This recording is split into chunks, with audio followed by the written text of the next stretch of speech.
I still remember that day like it was carved into my memory. Everyone was smiling, balloons everywhere, soft pastel decorations, the smell of cake in the air, and people laughing like nothing in the world could go wrong. It was supposed to be my baby shower. My hands were resting gently on my stomach the whole time, as if I was protecting my baby from the world outside. I kept telling myself, today is a happy day, today nothing will go wrong, but I should have known peace never lasts long in a family like mine. Because the moment she arrived, everything changed. My sister-in-law walked in late, wearing a perfect white dress, like she was the guest of honor instead of me. Her eyes scanned the room, slowly, like she was judging every single person there, and then her gaze stopped on me. She smiled. But it wasn't a real smile. It was sharp, calculated, like she was waiting for something.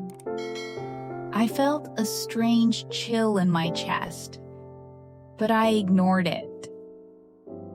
People started gathering around me again, congratulating me, touching my belly, asking if it was a boy or girl.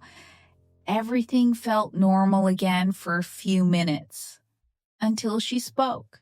She didn't even raise her voice at first. She just said it casually, like she was talking about the weather. I still don't understand why everyone is celebrating this baby. The room slowly went quiet. I turned to her. She smiled wider. Then she said it again, louder this time, especially when nobody even knows who the father really is. A silence dropped so heavy, it felt like the air itself stopped breathing. My heart started pounding so hard I could hear it in my ears. Someone gasped. Someone whispered. My mother-in-law looked away like she didn't want to get involved, and my sister-in-law, she just stood there, enjoying it. Then she added the final blow. I mean, calling this baby legitimate might be a bit of a stretch. For a second, I couldn't breathe. My hands started shaking, not because I was weak, but because I was trying to control myself. Every memory of disrespect, every insult, every silent humiliation from her flashed in my mind, and she thought I would break in front of everyone. But she didn't know something. I had already seen the truth about her, and I had been waiting for the right moment. I slowly looked up at her, and I smiled. Not a weak smile, not a hurt smile, a calm one. That was the moment she got uncomfortable, because she expected tears, not silence. I placed my hand on my stomach again and said softly, "You're right, people don't know everything." She frowned slightly. That was my first win. A few guests leaned in, sensing something was coming. The tension in the room started changing, like a storm shifting direction. I took a slow breath, and then I said it. But since we're talking about truth, maybe we should talk about yours too. Her face changed instantly, just a small flicker. But I saw it. I continued, "You've been very loud today, for someone who hides her own mistakes so carefully." Now the room was fully silent. Nobody moved. Nobody even blinked. She forced a laugh, I don't know what you're talking about. That was my second win. Doubt. I stepped closer to her, slowly, carefully. And then I said the words that changed everything. The hotel in Chicago, room 412, last month. Does that ring a bell? Her face went pale, not slightly. Completely, like all color drained out of her at once.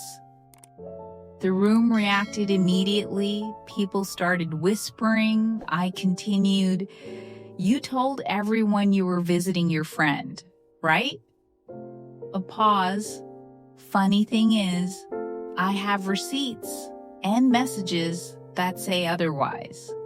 Her lips parted slightly, but no words came out. For the first time, she wasn't in control. And I wasn't done.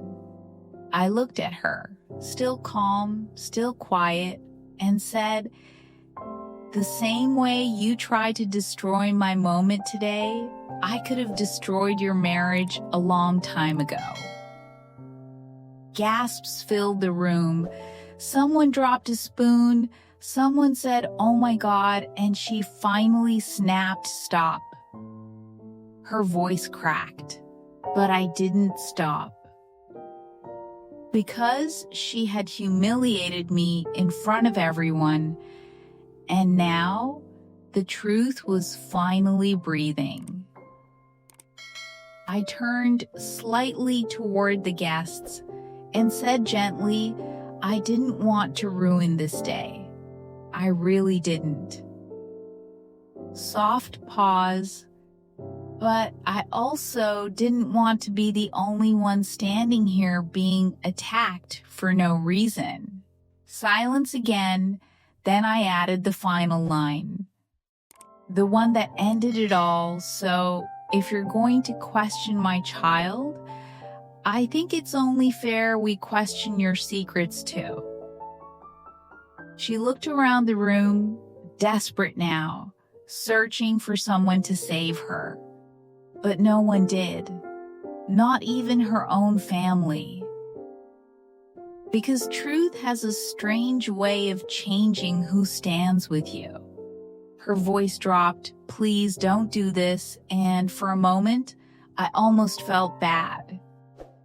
Almost, but then I remembered how she smiled while trying to humiliate me, and I stayed still. The room stayed frozen until my husband finally spoke from behind me, "I think we've heard enough." His voice was calm, but final. She turned to him immediately, tears forming now, but it was too late. The damage was done. She walked out of the room that day without another word, and the celebration slowly came back. But it was different now. People looked at me with respect, not pity. And for the first time in a long time, I didn't feel small anymore. But here's what nobody knew. That wasn't even the end of her story.